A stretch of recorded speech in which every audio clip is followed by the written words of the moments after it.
Padre, te damos gracias por el día de hoy, por los hermanos que están aquí, los que nos escuchan a través de Zoom.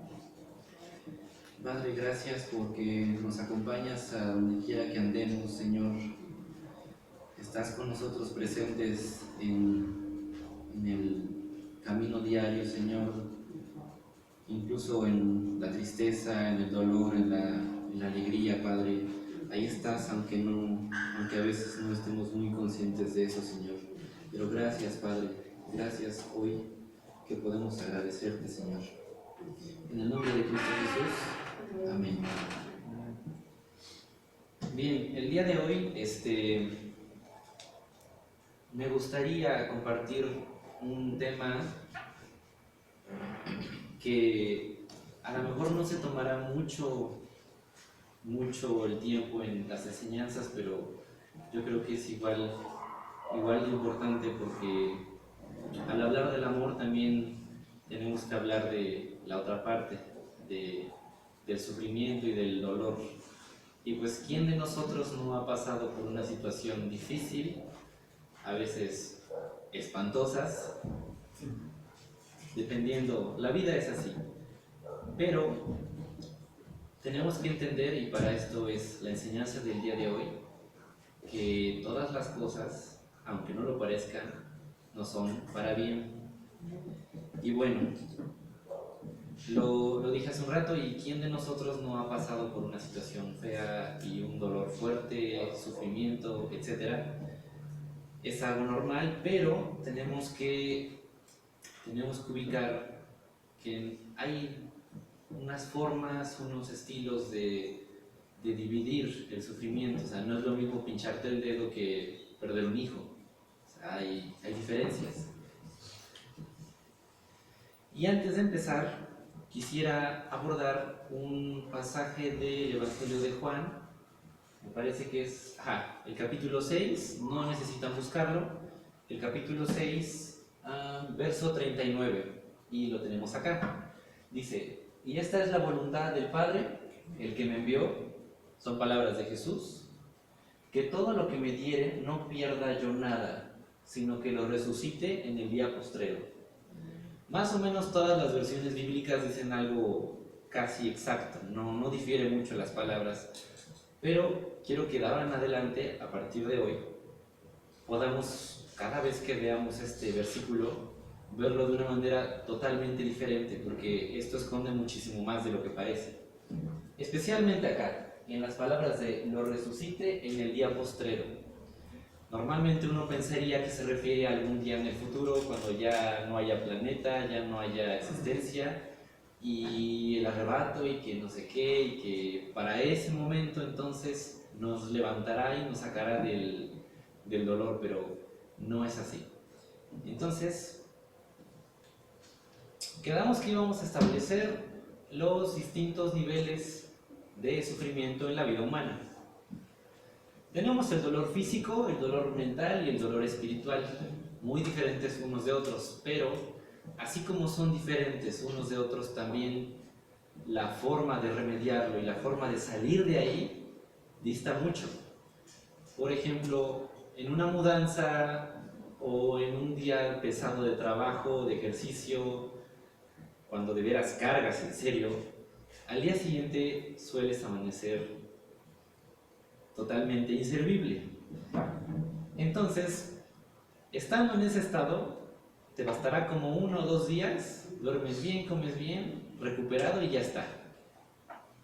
Lo que sea que te adolezca, al día siguiente, a los 2 días, ya está.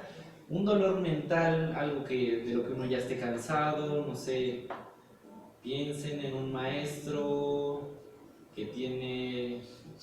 un maestro de centro escolar, por ejemplo, que tiene un montón de alumnos, más de los que quisiera tener, y ya es, ¿qué será? Ya es la recta final del ciclo escolar y dice, ya acabamos, ya necesito unas vacaciones urgentes. Bueno, mentalmente ese cansancio, esos dolores, dice unas vacaciones y que será 1 semana, 2 semanas y listo. El problema está cuando hay un dolor de tipo espiritual, de tipo del alma, interior, emocional, esos dolores no se quitan con una pastillita. A veces las pastillitas sirven para controlar cuando hay más hormonas o menos de las que debería, pero la solución de raíz de un problema de este tipo espiritual es mucho más complicada. Entonces, los problemas, el sufrimiento y el dolor que uno pasa en la vida, que es totalmente normal, uno pensaría, bueno, ¿y por qué? O sea, seguramente tu hermano en una situación difícil, ya sea de niño, de adolescente o adulto, la edad que tengas, te has hecho las preguntas, bueno, ¿y por qué a mí? ¿Qué hice mal? ¿Realmente me lo merezco? ¿Que no Dios está al pendiente de mí? ¿Que no eres omnipotente? Y uno empieza a pensar y a darle vuelta y vuelta y vuelta, cosa que es absolutamente normal y que al Señor no le molesta porque nos conoce, sabe cómo somos, sabe la realidad humana y nos entiende. Entonces, igual en el Evangelio de Juan hay un verso, creo que es Juan, no lo busquen, Juan 12, 24, es el que tenemos acá. De cierto os digo, que si el grano de trigo no cae en la tierra y muere, queda solo. Pero si muere, lleva mucho fruto. Aquí hay que tomar algo muy, muy importante. El orden en el que Jesús lo dice. Si el grano de trigo no cae, o sea, primero habla de caer en la tierra y luego habla de morir. ¿Sí? Aquí es muy importante el orden. ¿Qué pasa si uno muere y no hay tierra? El grano queda solo. ¿Qué pasa si hay tierra y uno no muere? Nada. No pasa absolutamente nada. Entonces, quisiera hablar ahora de un personaje en la medicina llamado Boris Cyrulnik, que fue un francés que vivió más o menos, le tocó vivir de niño en la Segunda Guerra Mundial siendo judío. O sea, algo muy, muy, muy, muy duro. Entonces, bueno, la biografía de esta persona por ahora no es tan importante, pero obviamente ya se imaginarán que pasó, la familia que lo adoptó, ¿cómo decir? Lo instruyó y le hizo como que camino para que estudiara medicina, psiquiatra y neurólogo. Y bueno, este señor tiene algo interesante que decir. Y él desarrolló una teoría llamada la teoría del doble golpe. ¿Qué quiere decir esto? Cuando uno pasa por un sufrimiento, por ejemplo, piensen en un niño que tiene un problema en la escuela, con unos amigos, lo molestan mucho, hay golpes, etc. Y llega a casa, este es el primer golpe, algo duro en la escuela. Y llega a casa con sus padres y les dice, oigan, pasé esto, me lastimaron. Ah, sí, está bien. Ahí hay otro doble golpe. El primero fue el de la escuela y el segundo fue en casa. Bueno, tiene que haber dos golpes, mantiene el doctor Boris, que tiene que haber dos golpes para que un sufrimiento se vuelva en un trauma. Y eso ya es mucho más difícil de remediar. O sea, el sufrimiento es normal en la vida, pero que un sufrimiento se vuelva un trauma o algo pesado, dependiendo de la situación, sucede. Bien, podemos en este punto decir, bueno, ¿y a qué acaso no hay un antídoto para el sufrimiento? Ya sea en la vida cristiana, en la vida no cristiana, por decirlo así. ¿Hay algún remedio para el sufrimiento?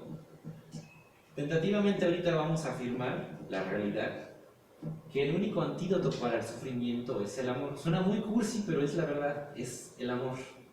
Y esto lo retomaremos más adelante. Bien, pero antes, ¿el sufrimiento tiene alguna razón de ser? O sea, ¿realmente es necesario pasar por esto?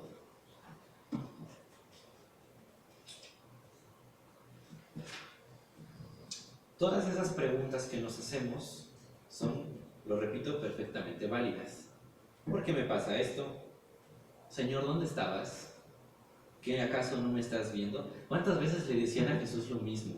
En la barca, por ejemplo, Señor, ¿no te das cuenta que nos estamos hundiendo, que hay una tormenta? ¿A qué no estás viendo?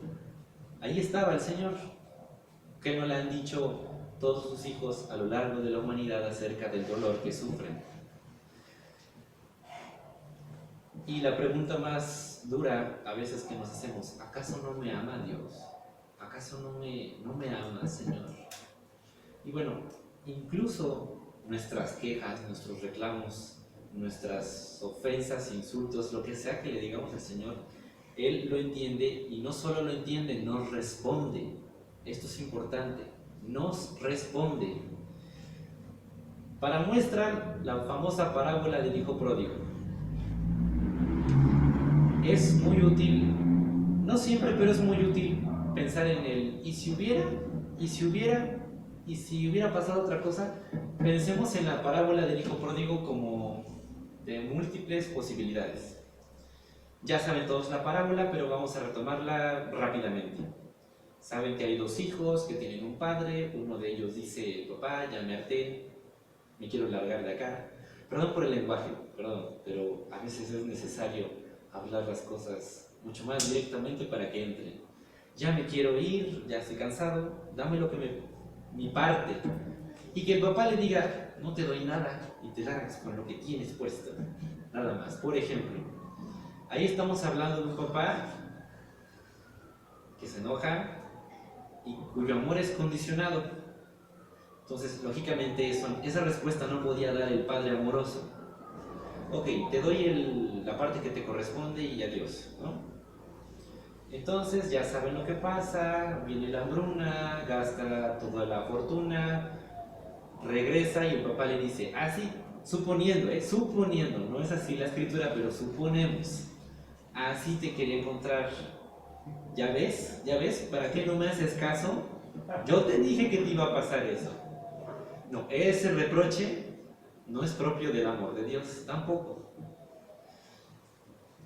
Ahora, ¿qué hubiera pasado también si en la parábola del hijo pródigo le dice el padre al hijo, no te vas, te quedas acá, no te puedes ir, no te lo permito, te encierro a ver qué te hago, te pongo, no sé, me imagino que el padre amoroso tenía tierras, imaginen un rancho cercado, no te doy la llave y no te sales. Bueno, el amor también promueve la libertad y lógicamente no lo va a retener, el amor no puedes retenerlo, el amor es absolutamente libre.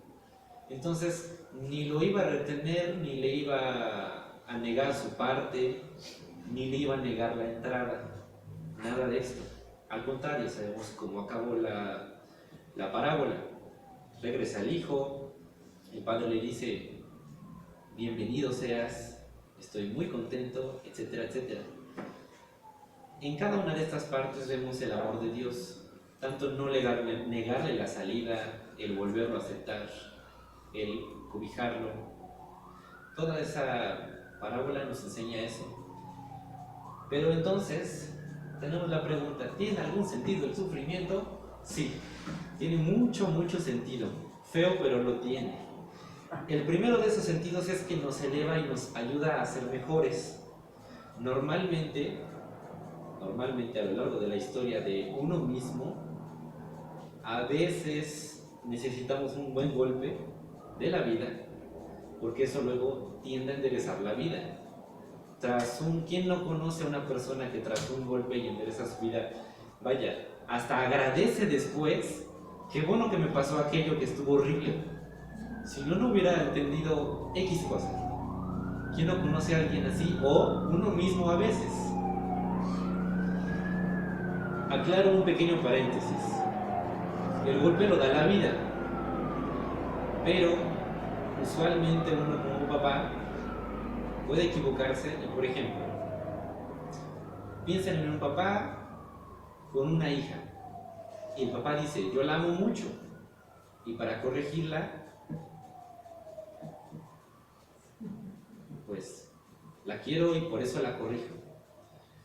Podríamos decir, bueno, tiene sentido, está bien, pero ¿quién no nos asegura que en el futuro esa hija, ya siendo mujer, teniendo esposo, teniendo pareja, etcétera, el esposo le hace lo mismo y ella dice, seguro me pega porque me aman, me corrige porque me aman? Tanto puede ser bien como no. Piensen en un niño ahora, igual, un hijo de un padre, y el padre dice, yo te corrijo, te disciplino porque te amo y sobres, ¿no? Y el hijo igual crece, se hace grande y dice, yo amo mucho a mi esposa, yo amo mucho a mi mamá, y a veces se equivocan y tengo que corregirlos. Así me educaron a mí. Entonces, aclaro que el golpe es de la vida. El golpe con el que uno aprende, normalmente, es con los golpes de la vida. Entonces, esa es una razón por la que el sufrimiento existe. Otra, que el sufrimiento nos lleva a reflexión. ¿Cuántos de nosotros, cuántos pensadores, cuántos santos, al pasar una cosa muy pesada, no los vuelca a su interior y se hacen preguntas que de alguna otra forma no hubieran hecho jamás? Cuando uno está feliz, cuando uno tiene dinero, cuando uno tiene familia, salud, etc., normalmente no te haces cuestiones muy profundas. Así es la vida, pero no piensas en eso, estás contento y disfrutas el momento, es normal. Pero bueno, entonces también el sufrimiento nos ayuda a reflexionar en las cosas muy, muy profundas y te haces preguntas que no te harías. Otra cosa es que el dolor te lleva a aceptar tus propias limitaciones. La pandemia que pasamos le enseñó a la humanidad que no controla todo. El ser humano dice, no, yo controlo todo, yo puedo todo, yo sé, yo puedo, etc. Bueno, llegó el virus y dijo, tú no controlas nada, mírame. Por supuesto, entonces el dolor y el sufrimiento también tienen la función de aceptar nuestras propias limitaciones, nos hace vulnerables.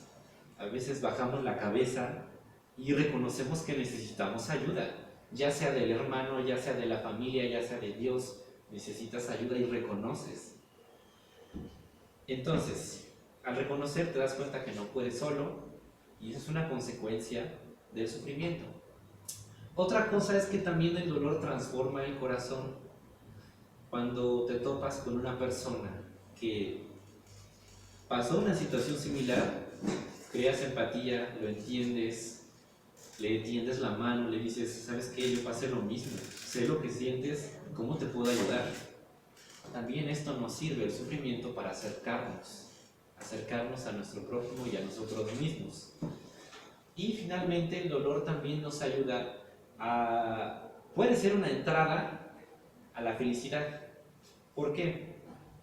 Como el dolor nos conduce normalmente a la madurez de uno mismo, esto te hace sentir que, vaya, no estás solo, o si estás solo, puedes acercarte a alguien más, y al acercarte a alguien más, vaya, el amor no es de uno. Bueno, existe la autoestima, que es amor de uno mismo, pero la plenitud del amor, y lo dice innumerable cantidad de veces la Escritura, el Señor Jesús, nuestro Dios Padre, el Espíritu Santo, es que el amor no es de uno, es de más, es de darse, es de dos, de tres, etc. Entonces, al buscar a otra persona, al compartir amor, esto desarrolla felicidad dentro de uno mismo. Aclaro, hemos dicho que el antídoto del sufrimiento es el amor, pero vamos adelante.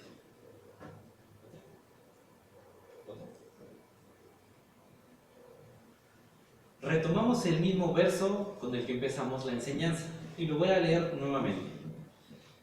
Y esta es el 39 y el 40.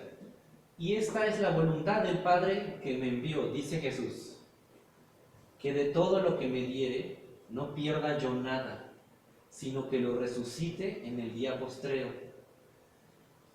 Adelante. Y esta es la voluntad del que me ha enviado, que todo aquel que ve al Hijo y cree en Él tenga vida eterna, y yo le resucitaré en el día postrero. Aquí podemos ver, ¿cómo decir? Aquí podemos ver dos voluntades del Señor, una voluntad para sí mismo y una voluntad para nosotros. El primer verso dice que de todo lo que me diere, o sea, Jesús dice, el Padre todo lo que me ha dado, Él quiere que no pierda yo nada, sino que lo resucite. O sea, esa es la voluntad del Padre para sí mismo. Yo no voy a perder nada, a nadie. Lo dice como 5 veces la Escritura, Dios no hace acepción de personas. El caso es que la primera voluntad de Dios es para sí mismo, yo no voy a perder a nadie. Pero la otra voluntad del Señor dice que todo aquel que ve al Hijo y cree en Él tenga vida eterna, y yo le resucitaré en el día postrero. Todo aquel que ve al Hijo y cree en Él, ya en algún tiempo, bueno, hace tiempo en una enseñanza, se dijo que la palabra creer, que viene del griego pisteu, significa, o sea, son sinónimos, creer y confiar en el griego son lo mismo. Entonces, cuando en la Escritura vean la palabra creer, si la quitan y ponen la palabra confiar, es exactamente lo mismo, lo mismo, lo mismo. Entonces, cambiando, que todo aquel que ve al Hijo y confía, a confiar, hablamos de no nada más, sí, creo que existes. No, confiar en Él hace que tengas vida eterna, y también Juan habla de la vida eterna. Y esta es la vida eterna, que te conozcan a ti, Padre, y al Hijo que has enviado. Conocer a Dios, según Dios, es la vida eterna. Y aquí lo importante también, yo le resucitaré en el día postrero. ¿Recuerdan que hablamos de que el antídoto para el sufrimiento es el amor? ¿Esto es especialmente cristiano? ¿Es únicamente cristiano? ¿O es universal? Desde antes de la encarnación, desde antes de la era cristiana, ya se sabía esto. Desde la antigüedad, que el amor tiene un no sé qué sé yo, que transforma la vida en todo sentido. Desde los chinos con Lao Tse, me gustaría leer algo que dice un filósofo chino hace 500 años antes de Cristo, y les va a sonar a Dios, les va a sonar al Señor. El que sabe atar no usa cuerdas ni nudos, y sin embargo nadie puede desatar lo que éste ata. Dios, el Padre amoroso en la parábola, nunca le puso una cuerda a su hijo, nunca lo amarró, y nadie pudo desatar el lazo que se dio entre el Hijo y el Padre, al revés. Nadie puede desatar nada. Y estamos hablando de un chino hace chorrocientos mil años que nunca conoció personalmente ni del Evangelio, ni de la vida cristiana. El amor es universal.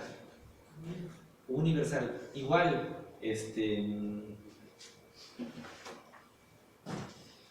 200 años antes de Cristo, ya hemos escuchado tal vez alguna vez a Platón decir: no hay hombre o mujer tan cobarde a quien el amor no vuelva un verdadero héroe. A Jesús, el más grande de los héroes, hasta donde tuvo que llegar por amor. Todos sabemos lo que nos ha hablado en la Escritura Jesús mismo acerca del amor, incluso la medicina moderna, o sea, no nada más la fe y la espiritualidad, también la medicina moderna, la psicología, la psiquiatría, la neurología, todo apunta, y hay estudios y hay libros al respecto, todo apunta que el amor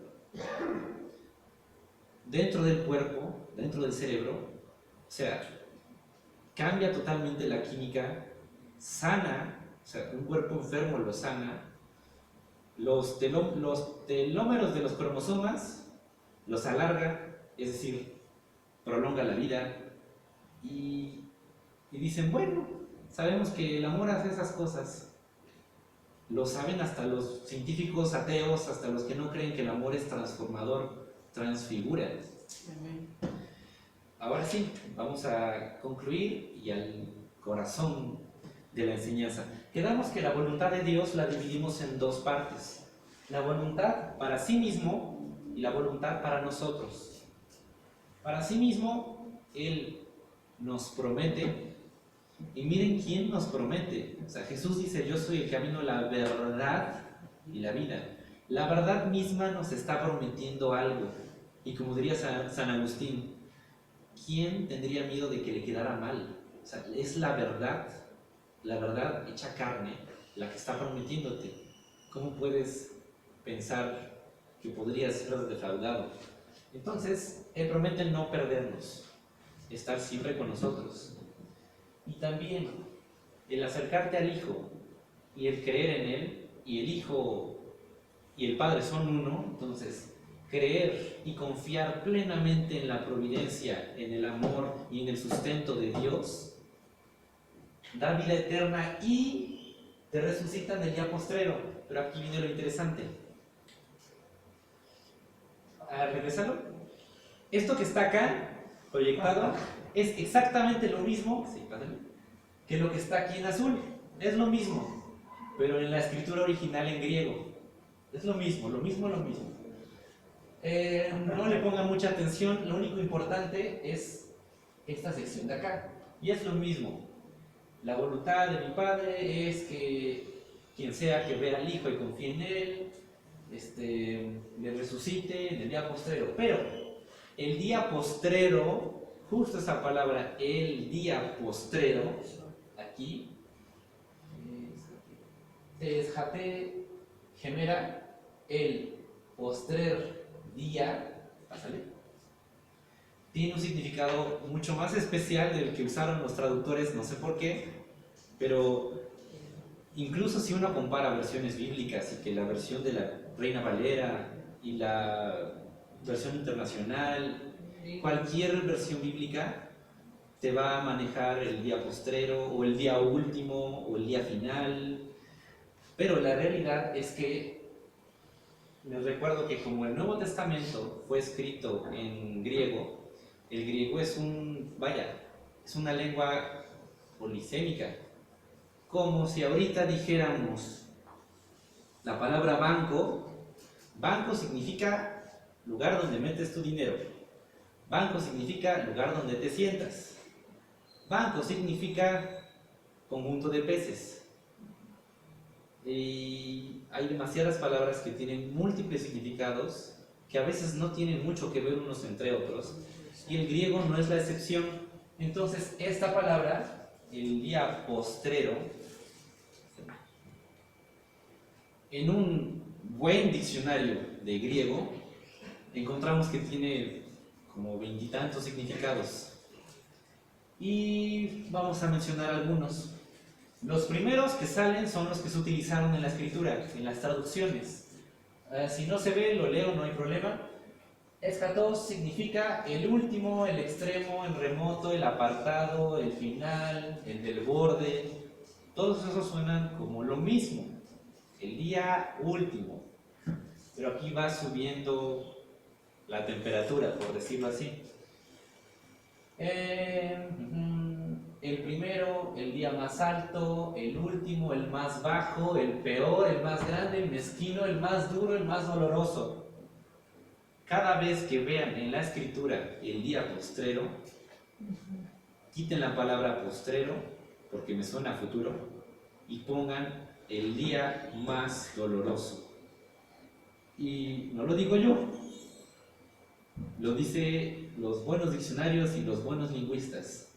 La palabra el día postrero es el día más duro. Nosotros que ya tenemos mucho tiempo de caminar en la fe, sabemos que el Señor está con nosotros en las situaciones difíciles, pero no solo lo sabemos, está escrito acá, o sea, está escrito, pero bueno, estas versiones no tienen esa traducción. Incluso la concordancia Strong, o sea, las buenas concordancias, ni siquiera toman esta palabra. del día más duro y el más doloroso en la misma escritura, no la toman. Entonces, ya podemos sustituir finalmente la palabra el día postrero, es Hatos Gemera, por el día más doloroso, y ahora cambia totalmente el sentido, ahora al leerlo. Y esta es la voluntad del Padre que me envió. La primera, para sí mismo, que todo el que me diere no pierda yo nada, sino que lo resucite, que le vuelva a dar vida, significa resucitar, que le dé vida en el día más doloroso de su existencia. ¿Qué diferencia? Ya no es para el futuro, es ahorita en tu situación espantosa, ahorita en el dolor que traes, en las cuestiones que vives, ahí está dándote vida nueva. Al siguiente, y esta es la voluntad del Padre que me ha enviado, el verso 40, que todo aquel que ve al Hijo y confía en Él, igual Hijo y Padre uno, que todo aquel que ve al Padre y ¿confía qué? Confía mi vida, mis negocios, mi salud, todo. Tenga conocimiento de mí, conocimiento de quién soy yo para Él, qué estoy haciendo acá. Y así, al resucitarle, lo pueda sacar yo de su situación más fea. Aquí no te está diciendo el Señor, no te va a pasar nada, no vas a sufrir, no va a haber dolor. Vaya, incluso nuestros hermanos, los budistas, dicen, es que eso es imposible, o sea, la vida tiene dolor, es inevitable. No conocerán bien el Evangelio, pero la verdad toca a todas las puertas del hombre. Entonces, aquí no te está prometiendo el Señor no sufrir. Ojalá si fuera, pero te evitarías el crecimiento que esto te genera, el crecimiento de reflexionar, pensar, cambiar, me estaré equivocando. Incluso esta enseñanza, hermanos, o sea, algo personal, esta misma enseñanza, ¿de dónde se pudo haber mostrado? Pues pasando algo feo. Así es la vida, así es. Yo me acuerdo, hace menos de un año, que pasaba algo feo, muy feo y nuevo para mí. Y yo decía, ay Señor, no te voy a decir ahorita, porque a mí, ¿qué hice yo? No, porque sé que esto es normal, o sea, son cosas de la vida, no sé, vivir con un hermano, vivir con papás, vivir con esposo, vivir con esposa, todo trae sus cuestiones, no es todo perfecto. Entonces, en esa situación yo dije, yo sé que esto es normal y sé que sabes que la estoy pasando de la fregada, muy mal, pésimo, pero también sé, no sé cuánto vaya a tardar, pero ya quiero ver yo qué me vas a decir, qué me vas a enseñar y qué me vas a mostrar, qué voy a aprender de esto que estoy pasando. Ya quiero, no puedo esperar por ver tu lección de vida. Y de una cosa espantosa. Entonces,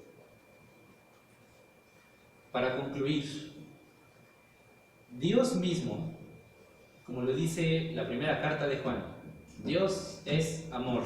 Bueno, entonces, el amor, Dios, ha decidido que es sano para nosotros pasar por el dolor. Pero también lo vimos en la voluntad de Dios, no pierdo yo nada. También decidió el amor que en esto que nos va a pasar, no vamos a estar solos. En ninguna manera vamos a estar solos, aunque se sienta la soledad y que de plano Dios no está al pendiente de mí. Aunque eso se sienta, ahí está presente. ¿O ustedes creen que al momento de la cruz no estaba Dios ahí siendo crucificado con su mismo Hijo? Ahí estaba. Y no pienses que Jesús, por estar No pienses que Jesús, por estar en un libro, o en los libros de historia, o en la escritura, es que Él era el Hijo de Dios. Pero a mí seguramente me voy a olvidar. Él tiene el mismo amor y el mismo afecto que le tuvo a Jesús Hijo. El mismo. No hay excepción de personas. Incluso los ateos que dicen yo no quiero saber nada de Dios, estrictamente no existe el ateo. No existe el ateo. Porque si Dios es amor y un ateo significa sin Dios y Dios es amor, entonces un ateo no puede vivir sin amor, ni siquiera un ateo. Si un ateo ama a su esposa, tiene hijos y los ama, con eso está viviendo el espíritu del Evangelio. Aunque no quiera saber nada de la palabra Dios, de Jesús, no quiero saber. Lo estás conociendo. En tu hermano conoces a Dios. En la iglesia conoces a Dios. En la calle conoces a Dios. Como dice San Agustín, ¿a dónde voy a encontrar un lugar yo donde no estés?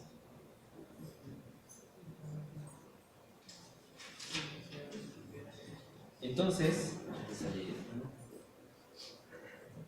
recuerden, hermanitos amados, cada vez que escuchen la palabra día postrero, el día último, se refieren a tu vida en el día más doloroso que puedas pasar.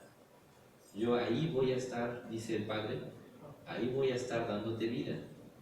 Siempre, siempre, aunque no me sientas, aunque estés en la situación que estés. Y decidió que pasaras por esta situación. Y aclaro un punto ya para concluir. Eso no quiere decir que el Señor nos mande mal. Hay que aclararlo.